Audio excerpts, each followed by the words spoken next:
একটা মন্ত্রীকে কভার করতে যে 30টা ভুল করে। প্রধান উপদেষ্টার প্রেস সেক্রেটারি শফিকুল আলম বলেছেন, নো ওয়েজ বোর্ড নো মিডিয়ার সঙ্গে আমি একমত।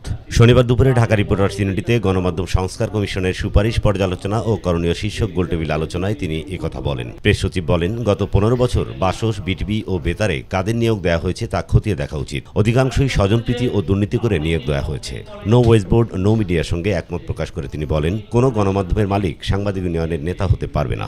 তিনি আরো বলেন, যে কোনো হাইকোর্টের রিটায়ার্ড জাজের আন্ডারে দেখা উচিত যে গত 15 বছর এখানে কি ধরনের অ্যাপয়েন্টমেন্ট হয়েছে। কেননা জার্নালিজম তো সত্যিকার অর্থে একটা, যে জার্নালিজম জানে তার জন্য এই প্রফেশনটা। আমি এমন একটা লোককে আমি একটা কি পজিশনে দিলাম, দেখা গেল যে ওই প্রতিষ্ঠান ও একটা ভালো রিপোর্ট করতে পারে না।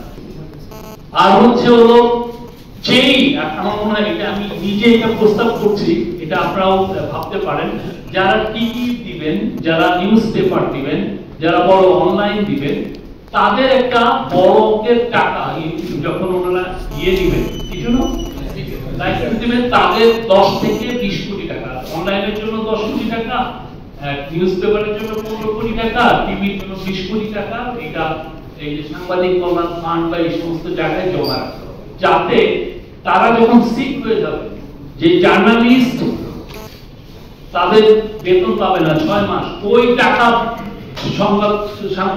সাংবাদিক কল্যাণ ফান্ড ওই টাকা থেকে ওদের বেতন দিবে, ওই টাকা থেকে ওদের পেনশন দিবে।